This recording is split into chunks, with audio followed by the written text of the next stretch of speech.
할렐루야. 오늘도 판교신후에 예배 나오신 우리 판교신후의 예배자 여러분 축복하고 환영합니다. 사회적 거리두기 강화된 2.5 단계가 2단계로 하향 조정됐지만 여전히 우리가 비대면으로 예배를 드리고 있는 점 이해해 주시고요. 늘 개인 방역 생활에 만전을 기하시기를, 신앙인의 책임을 가지고 늘 특별히 더 조심하시기를 바랍니다. 그리고 속히 우리가 빨리 모여 또 예배할 수 있게 되는 날이 빨리 오게 해달라고 그렇게 늘 기도해 주시기 바랍니다. 오늘 함께 우리 찬양하시겠습니다. 오늘 찬양은 예수 나의 좋은 치료자, 우리 찬양합니다. 예수 나의 좋은 치료자, 그의 눈이 머무는 곳은 나의 슬픔과 고통, 고개 들어 그의 눈을 볼 때에 난 알았네. 예수 나의 좋은 치료자, 예수 나의 좋은 치료자, 그의 손길이 닿는 곳은 나의 상처와 아픔, 영원히 흐를 것 같았던 눈물 다 멎었네. 예수 나의 치료자,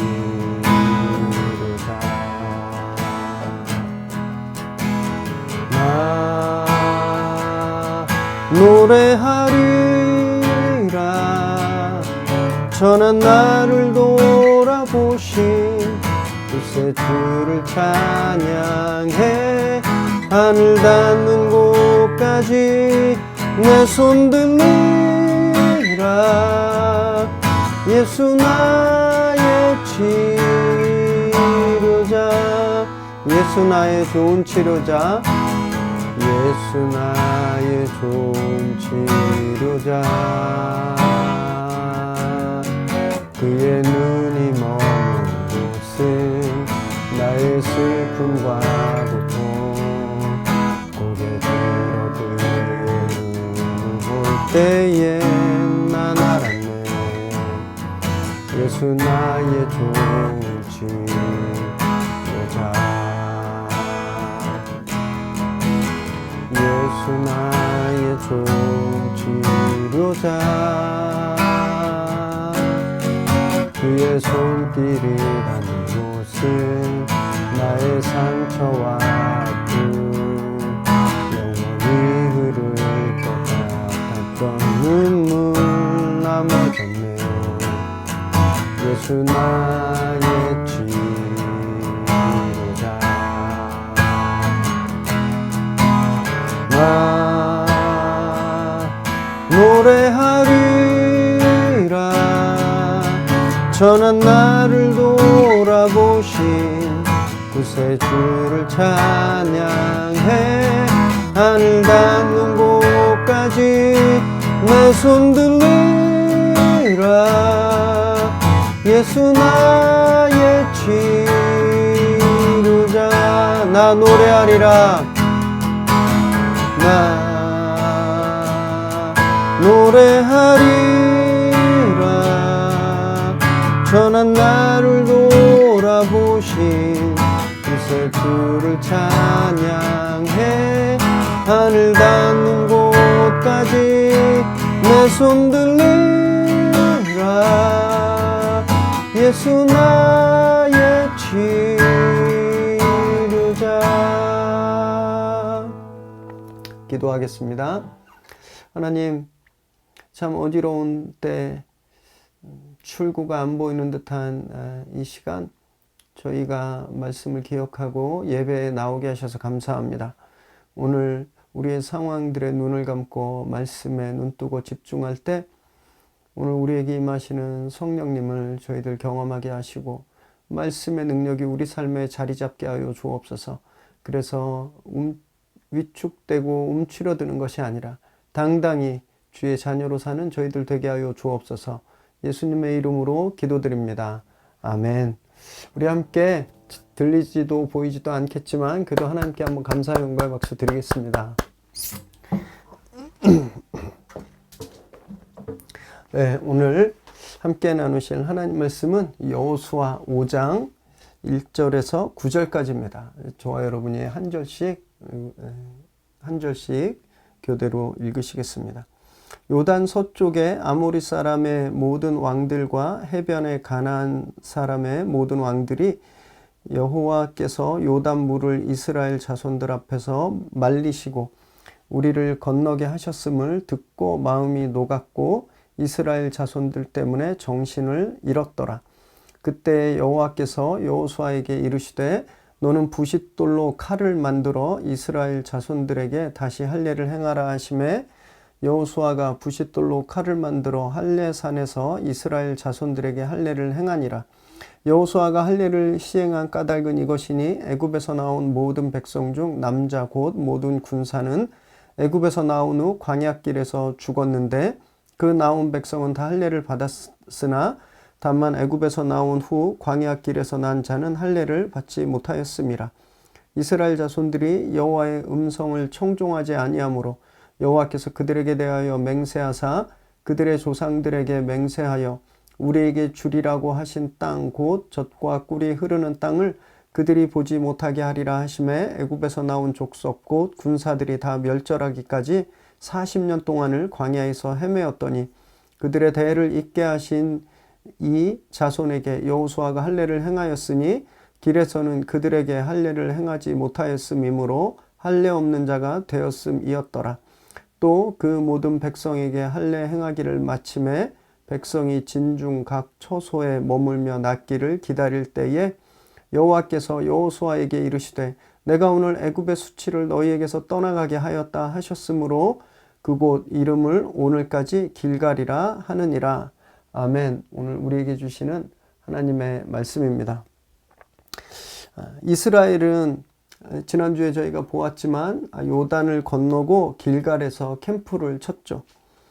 그리고 그곳에 이제 강바닥에서 가져온 돌 12개를 놓았습니다. 그리고 그 돌들로 인해서 길갈이 이제 더 이상 가나안의 흔한 땅이 아니었어요. 거룩한 장소로 바뀌게 되었습니다. 영원히 하나님이 하신 위대한 일을 영원히 기억나게 할 그런 거룩한 캠프가 된 거예요. 이제 그 길갈에서 이제 이들은 전쟁을 시작하게 되는데 여기서 전쟁을 앞두고 두 가지 특별한 이벤트를 갖게 됩니다. 하나는 오늘 나눌 할례를 행한 것이고요. 나머지 하나는 저희가 다음 주에 나누게 되는데 유월절을 지킨 겁니다. 오늘 이 할례 사건을 함께 나누면서 하나님께서 우리에게 주신 귀한 음성 메시지를 다 듣게 되시길 바랍니다. 1절에 보니까 일단 요단 서쪽에 모든 아모리 사람의 왕들, 해변의 가나안 왕들, 그러니까 즉 가나안에 있는 모든 사람들이 하나님이 요단을 건너게 하셨다라는 것 때문에 마음이 녹았고 정신을 잃었다라고 되어 있습니다. 이 말을 언어적으로 해버리면요, 사람으로 살아가려면 기본적으로 필요한 기능들, 심장, 폐, 간, 위 이런 장기들이 다 녹아버렸다 이런 뜻인 거예요. 살아도 산 목숨이 아니라는 거죠. 두려움으로 가득 차서 완전히 정신이 나가버렸다는 겁니다. 그럼 이 사람들은요, 이미 큰 공포에 사로잡혀 있었습니다. 여호수아 2장에 우리가 라합 사건에도 보았듯이 라합이 그런 고백을 하잖아요. 왕들의 그 요단 서쪽의 왕들을 그 요단 동쪽이죠. 요단 동쪽의 왕들을 이렇게 물리친 거에 대해서 가나안 사람들이 지금 마음이 녹아 있다 이렇게 이야기를 했는데 이미 홍해를 가른 사건, 아모리 왕들을 전멸시킨 사건, 이것을 이미 그들이 마음이 녹아 있는데 거기에 엎친 데 덮친 거죠. 요단을 갈랐다라는 사실이 이들에게는 완전히 더 맞은 데를 또 맞은 그런 상황이었습니다. 공포의 대상이었어요. 하나님이 이들에겐. 그렇다면 이스라엘에게 하나님은 어떤 분이었을까요? 이 시점에서 이스라엘도 하나님은 막 공포심에 사로잡히고 막 장기가 녹는 그런 기분이었을까요? 정반대였겠죠. 너무너무 든든했을 겁니다. 너무 마치 이런 거죠. 저희가 한일전 축구를 하는데 호날두, 메시, 네이마르 뭐 이런 사람들이 한국 사람으로 귀화해서 교체 투입되는 거예요. 여러분 그러면 얼마나 든든하겠습니까? 얼마나 이 게임은 무조건 이겼다 하지 않겠습니까? 이스라엘에게 하나님은 그런 도우심이에요. 그런 도우심. 막 하나님이 함께 계신다는 사실만으로도 그냥 너무너무 기분 좋고 기쁘고 자다가도 일어나서 하나님 감사합니다, 사랑합니다 이렇게 고백할 정도로 하나님 그들에게 이런 든든한 아군이었다라는 겁니다. 똑같은 하나님인데요, 그죠? 사람들은 똑같이 하나님이 하신 일을 들었습니다. 보고 들었죠. 그런데 왜 어떤 사람에게는 하나님이 죽음과 같은 공포가 되시고 또 어떤 사람들에게는 하나님이 말할 수 없는 기쁨, 이 축제가 되셨을까요? 아는 것이 다가 아니라는 겁니다. 아는 것이 다가 아니에요. 하나님의 능력을 보고 알았더라도 여전히 죄 가운데 있고 우상을 숭배하고 있으면 하나님이 그들을 구원하는 대상이 아니라 그들을 심판하는 대상일 수밖에 없는 거죠. 그래서요, 하나님이 어떤 분이신가, 나에게 어떤 분이신가 생각해 볼 필요가 있습니다. 사랑하는 여러분, 우리에게 하나님은 절대적으로 우리를 구원하시는 그런 구원자실까요? 아니면 심판하시는 분이실까요? 습관적으로 이렇게 물어보면 구원자세요 이렇게 다 대답하십니다. 그럼 질문을 한번 바꿔볼까요? 지금 두려움 속에 계시나요? 어떤 걸 두려워하고 계세요? 마음이 불편하신가요? 아니면 지금 너무너무 기쁘신가요? 이 질문을 하면 많은 분들이 아직도 두려워하는 게 있고 기분 나쁜 일 있고 슬픈 일이 있다고 말하죠. 여러분 그건요 하나님이 우리의 구원자시다라는 고백과 맞지 않는 거라는 거예요. 감사하는 것, 기뻐하는 것, 이것이 그 리트머스 시험지라는 겁니다. 하나님이 나에게 구원자이신가? 하나님이 나에게 심판자이신가? 하나님이 나에게 다른 존재인가? 그것을 알 수 있는 그 감별법이 나에게 지금 기쁨이 있는가? 즐거움이 있는가라는 거예요. 많은 걱정들을 하고 계세요. 뭐 돈 걱정, 사업 걱정, 특히 요즘 같은 때 코로나 바이러스로 저희가 지금 1년에 3분의 2를 이렇게 보내고 있을 때는 그냥 공포와 두려움이 항상 우리 어깨에 있죠. 우리 마음을 누르고 있죠. 여러분 그럼에도 불구하고 우리는 두려움을 경험하지 않아야 된다는 것. 왜냐하면 구원자이신 하나님이 있기 때문에. 홍해를 가르시고 또 아모리를 멸망시키셨고 요단강을 말려버린 하나님이 우리와 함께 하신다는 거 우리가 정말 믿으면 우리가 무엇이 두렵겠습니까? 혹시 지금 아직 두려움이 남아있다면 그 하나님 믿으시고 두려움을 쫓아버리시기 바랍니다. 모든 것을 가능케 하시는 그 하나님께서 함께 계심을 굳게 믿으시기 바랍니다. 2절에서 5절까지 보면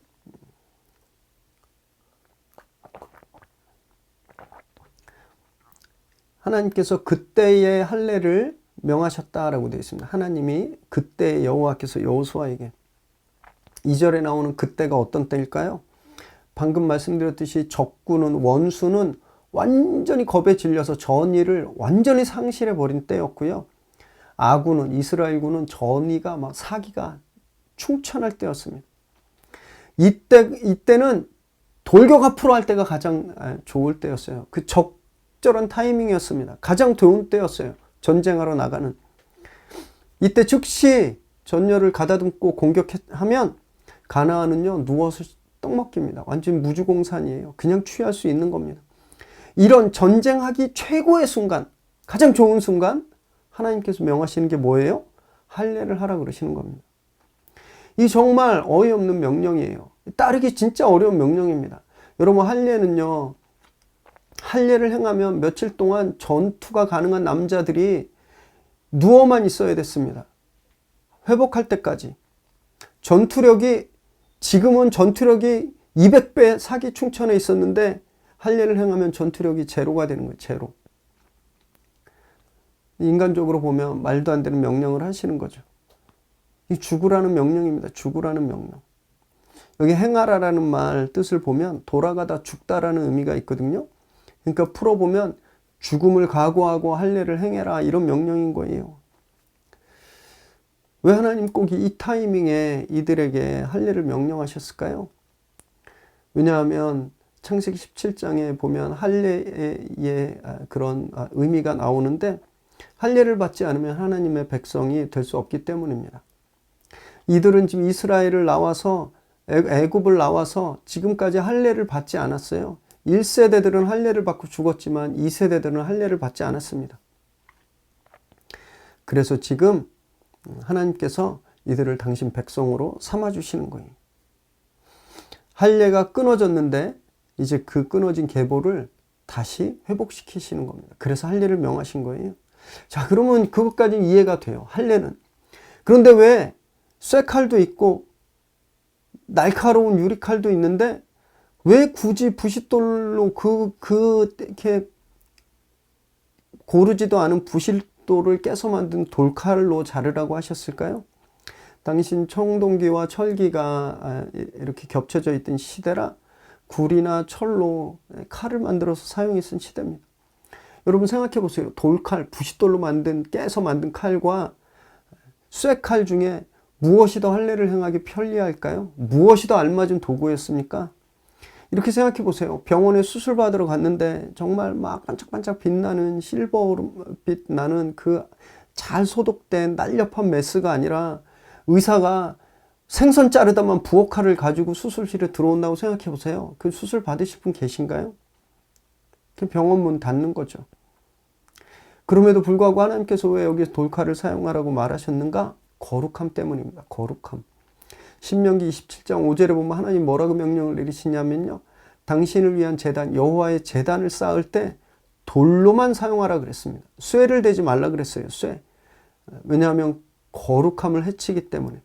사람들이 쇠를 만들려면 담금질을 해야 되고 뭘 섞어야 되고 그러잖아요. 하나님 그걸 원하지 않으신다라는 거예요. 그래서 돌을 사용해서 여호와의 제단을 만드는 거. 이 거룩입니다. 거룩. 사람의 손이 타지 않고 그냥 하나님이 만들어 놓으신 그 자연 그대로의 거룩. 이 돌칼을 사용하는 의미가 이 의미가 있는 겁니다. 하나님이 이들을 거룩한 제물로 받으시겠다라는 거예요. 새 속에 물들지 않는 거룩한 제물로. 여기 이 상황에서 더 이해가 안 되는 건 뭔지 아세요? 한 줄 나오고 있죠. 한 줄.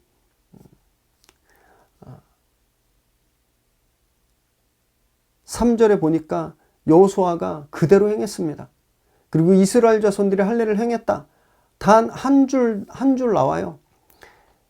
아무리 봐도 질문을 하거나 항의하거나 거부하는 사람이 없었어요. 모두 다 순종한 겁니다. 그리고 이 사람들 어떤 사람이었냐면 계속 의심하고 계속 반항하고 계속 이집트 가겠다고 심지어 우상까지 만들었던 사람들이었어요. 그런데 이들이 오늘은 단 한마디 질문도 불평도 없는 겁니다. 하나님께 완전히 압도당한 거죠. 요단을 가르친 그 하나님이 완전히 압도당하고 심지어 돌칼을 사용해서 할례를 해라 라고 하는 그 명령에 그대로 순종하는 겁니다.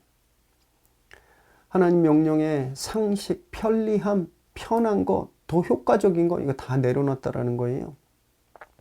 여러분 우리 시대는요 편리함이 극에 달한 시대라고 할 수 있습니다. 역사적으로 볼 때 지금보다 편했던 시대는 없었어요. 상식도 얼마나 많은지 모릅니다. 요즘은 상식이 맨날 폰으로 배달돼 오죠. 그래서 그런지 우리는요 말씀보다 상식에 편리함에 더 의지할 때가 많아 보여요. 하나님께서 돌칼을 만들어라 그러면 하나님 그건 구식이에요. 그건 얼마나 불편하겠어요. 여기 최첨단 레이저 커터가 있습니다. 이걸 하나님께 우린 구하고 요구해요. 하나님께서 나만 봐, 내 말씀을 의지해, 나만 믿어라고 하시는데 하나님 그건 옛날 말이에요. 지금 세상이 바뀌었어요. 하나님보다 이게 훨씬 더 편해요. 컴퓨터가 훨씬 편하고 이 사회가 얼마나 바뀌었는데요. 그럼 우리 그렇게 상식과 편리함을 믿을 때가 많다라는 거예요. 그러나 여러분 믿음은요 들은 그대로 하는 겁니다. 더하지도 않고 빼지도 않고 그냥 말씀 그대로 하는 것 이것이 믿음이라는 거예요. 그래서 도저히 이해할 수 없어도 믿고 순종하는 것 이것이 신앙이라는 겁니다.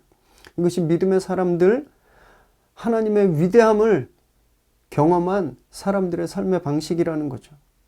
저와 여러분이 이런 삶을 살면 좋겠습니다. 세상에 너무너무 발전해 있고 편해진 것에 익숙하지 말고 하나님 말씀, 그 하나님 말씀에 순종하는 저와 여러분 되시길 바랍니다. 6절에서 7절에 보면 다시 한번 할례의 의미가 소개됩니다. 가나안 정복의 사명을 받은 출애굽 2세들이 할례 없는 자들이기 때문에 언약의 계보에서 끊어지지 않게 하려고 할례를 다시 허락하셨다라는 거예요. 그래서 전쟁보다 먼저 해야 되는 겁니다. 전쟁보다 먼저. 약속된 가나안 땅을 취하기 전에 먼저 정통성을 회복해야 되는 거예요. 언약 백성이라 하는 정통성을 회복하지 않으면 그것이 자기 것이 안 된다라는 거죠. 그래서 길갈에서 할례를 받은 건요, 아브라함의 유업을 잇는 그 자격을 회복하는 겁니다. 그래서 이제 그 땅을 받을 자격이 주어지게 되는 거죠.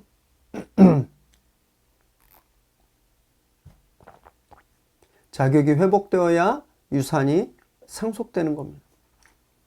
그래서 여러분, 무엇보다 자격 회복이 먼저예요. 하나님께 주세요, 하나님 꼭 주세요. 그것보다 먼저 축복받을 자격이 회복돼야 되는 겁니다. 그래서 우리도 이들처럼 잘라내야죠. 표피를 끊어내야 되는 이런 할례가 필요한 거죠. 이것을 골로새서 2장 11절에 영적 할례라고 했는데 우리 안에 부정한 것들을 그리스도 이름으로 끊어내는 것, 이것이 영적 할례인 겁니다. 그렇게 우리 안에 죄가 끊어지고 어둠이 끊어지고 부정함이 끊어질 때, 그 영적 할례를 받을 때 우리는 그때 하나님께서 주시는 축복을 얻을 자격을 갖게 되는 거예요. 이스라엘이 오늘 길갈에서 육체 할례로 언약 백성의 자격을 회복했다면요, 우리는 예배의 자리에서 예수 그리스도를 통해서 천국 백성의 자격을 회복하는 겁니다. 육의 소욕을 벗고, 그러니까 나만 위하고 내 필요를 채우고 나를 자랑하고 높이고 우리 안에 끝없는 욕망들, 이걸 잘라내고 그리스도를 입는 것, 여러분, 그래야 우리에게 축복이 임하는 겁니다. 끊어내지 않으면 끊어져요. 끊어내면 이어지는 겁니다. 우리의 죄가 끊어지면 천국의 축복이 이어지는 거예요. 끊어지지 않으면 이어질 수 없다라는 겁니다. 오늘 주님 앞에서 세상 욕심이 끊어지고 하늘의 축복이 이어지게 되시기를 주님의 이름으로 축원합니다. 8절에서 9절 보니까 그렇게 할례를 다 마치고 모든 전사들이 자리에 누워 있습니다. 여러분, 이건 진짜 너무너무 어이없는 일이죠. 지금 만약에 여리고 성이 성문을 열고 기마부대 100명만 1000명만 보냈어도 이스라엘은 여기서 다 죽는 거죠. 전멸하는 겁니다. 그런데 이 사람들은 전혀 두려움이 없어요. 동요하지도 않아요. 그냥 그곳에 머물러 있습니다. 머물러 있어요. 여러분, 이것은 무모함이 아니라 거룩한 기다림입니다. 거룩한 머뭅이에요. 요단을 건너는 것보다 훨씬 더 거룩한 순종이었습니다. 요단강에서는요, 제사장들의 발이 담겼을 때 물이 끊어졌잖아요. 그래서 제사장들의 순종이 있었어요. 그런데 여기는 이곳에 있는 모든 이스라엘 백성들이 머물고 있는 겁니다. 한 명도 빼놓지 않고 모든 이스라엘 백성들이 지금 순종하고 있는 거예요. 순종은 그래서 잠깐 하다 마는 게 아닙니다. 내가 편할 때 하고 내가 불편할 때는 안 하고. 우리들 그렇잖아요. 뭔가 기분 좋고 일 잘 풀릴 때는 교회 사역, 맡은 사역 잘하다가 뭔가 안 되면 조금 내려놓겠습니다. 제가 요즘 많이 다운됐습니다. 이런 이야기들 저희 종종 하는데, 여러분, 순종은요, 내가 편할 때만 하는 게 아닙니다. 이들처럼 목숨 걸고 하는 거예요. 목숨 걸고. 그럴 때 수치가 사라지고 거룩한 역전이 시작되는 겁니다. 애굽에서 종로로 타던 수치가 떠나고 노예 근성이 사라지고 패배감, 거절감, 수치심, 이런 것들이 그 자리에서 끊어져 버리게 된 거예요. 그래서 그곳이 길갈, 아픔과 상처가 굴러 떠나버렸다. 이 거룩한 땅이 된 겁니다.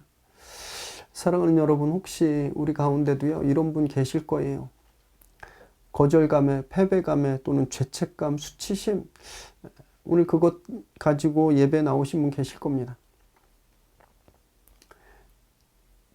다르게 살아보고 싶은데 끊어지지 않는 죄 때문에 계속 또 죄의 자리를 기웃거리는 자기 자신을 보면서 심한 죄책감과 너무 괴로움에 정말 고민하시는 분 계실 거예요. 여러분, 오늘 주님 앞에 머무시기 바랍니다. 우리의 수치가 떨어져 나갈 방법은 예수 앞에 머무는 것, 그거밖에 없습니다. 굉장히 어려울 거예요. 이들처럼 목숨을 버리는 것 같은 그런 두려움이 찾아올 겁니다. 돌칼로 생살을 잘라내는 것 같은 그런 아픔이 있을 거예요. 여러분, 그러나 그럼에도 불구하고 그 자리에 머무셔야 됩니다. 그래야 우리 수치가 사라질 수 있어요. 코로나 때문에 또 하루하루 더 안 좋아지는 이런 경제 상황들, 또 고립돼 있고 재택근무나 또 비대면 예배로 고립돼 있고, 그래서 마치 나는 지금 혼자 뚝 떨어져서 외롭게 사람들부터 멀어져서 있는, 스스로가 그렇게 낮아 보일 수 있는 때입니다. 그러나 여러분, 그 자리에서 예수 그리스도 앞에 머무시기 바랍니다. 늘 말씀을 묵상하시고 예배하시고 기도하시기 바래요. 이들이 목숨을 내놓고 이 길갈에서 정말 모든 사람들이 머물러 있었던 것처럼 우리가 그렇게 예수 앞에 머물 때 여러분들 계신 곳에서 수치가, 죄책감이, 패배감이, 상실감이 떨어져 나갈 줄 믿습니다. 우리에게 우리 수치를 기쁨으로 바꿔주신 분, 우리 죽음을 생명으로 바꿔주신 분, 예수 그리스도께서 오늘 예배 가운데 임하셔서 저와 여러분 안에 있는 이 수치심들을 굴려버리고 하늘의 기쁨, 하늘의 평안으로 채워주게 되시기를 주님의 이름으로 축원합니다. 기도하겠습니다. 하나님, 감사합니다. 참 너무너무 어려운 가운데 스트레스도 많고 두려움도 많고 매일매일 우리 마음을 답답하게 하는 그런 상황 가운데 우리가 외롭게 있습니다. 주님, 그럼에도 불구하고 우리가 말씀의 자리에서 주님 앞에서 머물기를 결단합니다. 우리가 그렇게 주님 앞에 머물 때 주님 임하여 주옵소서, 성령께서 임하여 주옵소서. 그래서 우리가 있는 곳을 길갈, 거룩한 곳, 수치가, 죄와 수치와 패배감이 떠나간 곳으로 회복시켜 주옵소서. 그래서 날마다 말씀으로 예배로 힘을 얻고 정말 거룩한 자로, 자유한 자로 주님을 드러내고 천국 백성의 삶의 모습을 증거하는 저희들 되게 하여 주옵소서. 이제는 우리 주 예수 그리스도의 은혜와 하나님의 끝없는 사랑하심과 성령의 인도하시며 역사하심의 은혜가 두려움의 자리에서 일어나 주님 계신 곳 그 말씀의 자리에 나와 머물기를 결단하는, 그래서 우리 삶 가운데 모든 수치와 죄책감과 패배감과 두려움이 떠나고 오직 하늘의 평안과 기쁨이 가득 차기를 소망하는 이 시간 예배하는 우리 귀한 판교 신우의 예배자들 머리머리 위에, 그들의 가정과 일터와 또 자녀들 위에 지금으로부터 영원토록 함께 하시기를 간절히 축원하옵나이다. 아멘. 우리 주님께 감사의 박수 드리겠습니다. 네, 한 주간 또 평안하시고 우리 정말 모여서 함께 예배할 수 있도록 날마다 기도해 주시기 바랍니다. 평안하십시오.